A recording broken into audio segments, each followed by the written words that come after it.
All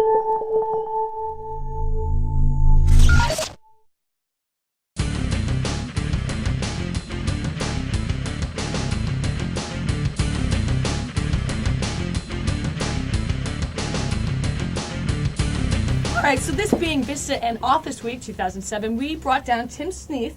Tim, I want you to tell us, explain to everyone, like, what are some of the things that Vista is bringing to enhance the user experience on the web? Right. Well, it's interesting because with Windows Vista, people are saying, well, what do I need Windows Vista for, right? I mean, why? Sell me on it. Yeah. Well, I mean, obviously, you're going to be using it to manage your files, to manage your photos, and things like that. But another aspect is what does the web look like, or what could the web look like with the things that Windows Vista offers. So we've been working with a couple of companies over the last few months in the run-up to Windows Vista's launch to help them understand what Windows Vista offers as a developer platform, and also just to get a sense of what their idea is of where Vista can to really make the most of it. Right. And for developers, those guys are just looking for ways to kind of connect everything up together, connect all these tubes together in a very kind of connected way. So that's one of the things that's really clever about that is you can use sites like Netflix and Flickr, the kind of sites that we always hang out on, and just take a different approach to what they could look like in terms of their front end, in terms of their user interface. So instead of having to go via a grungy web browser and being limited to what the site itself has, you can build a really nice kind of new experience using those same back-end services. What were some of the companies that you've been working with specifically? So we've been working with a bunch of design partners in particular. A lot of design agencies are the people who build a lot of the websites. So people like Avenue A Razorfish, are kind of well-known, Frog Design. Particular partner that we're highlighting today is a company called 1323, who are another design agency. And they've really focused in on this reimagining the web kind of thing. So they've made some cool stuff. Well, show me some of their work in action. So this is one of their apps here. This is an application called CineView. And it's a application that you just get from the web. You click on the website and you're there. And this is kind of like a Netflix browser. So I've just signed in here to my Netflix queue, and I can see at the bottom here's my queue. And this looks very different to the Netflix website, but it's a lot more visually dynamic. A lot more animation going on. It's not Web 2.0. I'm going to say it's Web 3.0. It's kind of the level beyond. So I can see what's coming up in my queue. Well, I've got a documentary on Miss Saigon coming out. I can see some of the other kind of things that I might be interested in. Click on one of those and I'm sort of reading. So now this is just like a sample. So a company like Netflix would then hire 1323 to build their experience? Yeah. Although you can actually use it. It's a real live app. So I can actually go ahead and sort of look at some other kind of things that I'm interested in here. Let's see some new releases, for example. Let's say I'm interested in this one here. I can click on it. Oh, scary movies. Lady in the Oh, maybe not. I don't want to watch that then. But I can just add it to my queue, and you see now it's gone straight into my queue, and I can go look at my queue and just kind of drill down. You can see what good or bad taste I have. So I've got a bunch of things here that are things I'm interested in seeing. I can go ahead and pick one of them. I can delete them from my queue if I've decided, hey, actually I've changed my mind. I'm no longer interested in that one. Or I can just go and search for some other movie. So give me a movie title. Babel. Babel. How do you spell that? E-L. E-L, there we go. So I'll go ahead and do a search for that.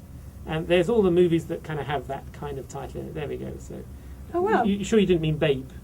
No, I'm pretty sure I meant... Okay, so Brad Pitt is in it, so there's a Babe, but that one. There we go. So that's the thing. And again, you just see some of the neat things going on. There's a neat animation at the back. Yeah, I love the reflections. Pretty. Yeah, it's just a bit groovier than your average experience. Slick. Yeah.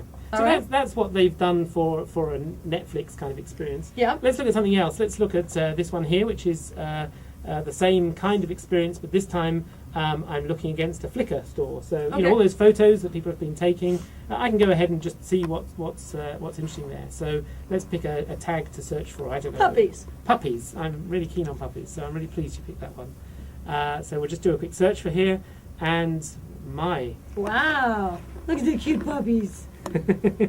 There we go. So I can just pick one that I'm interested in, or I can just you see, just in the background, it's just pulling new images down. So it's kind of a nice. And this is pulling information from the web right now. This is real Flickr.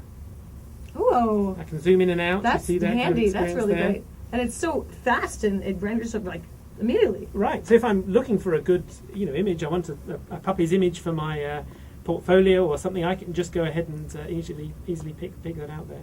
So again, nice kind of little application. Very there nice. That shows how the web might look different, and even says goodbye to you, which is sweet.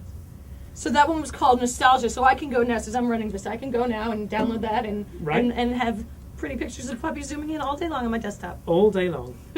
What else you got here? So here's another one. This is called Denounce, and this application is kind of a blog reader. Okay. So it's something you can use to just kind of read your blogs or to download a podcast as well. So, we've got some NPR stories here. I can see all the podcasts I'm subscribed to, or I can go to one of the blogs that I've got. I can go discover a blog. If I just click over here, I can see what I've got subscribed to at the moment. So let's have a look at Boing Boing. And you'll see that it's actually just going to go off and load the posts from That's there. great. It's so pretty. So I can go ahead and pick off something like, let's see this one here, Super Mario recreated in snow. I hope they recreated it with snow. That's good. It could have been worse. So again, and then these posts, it's a fairly small one, so there's not much text there, but I can zoom in and zoom out. You can do some nice things there. Let's just add an entry to another RSS feed. Let's put mine in here, just speed. And here's a blog entry.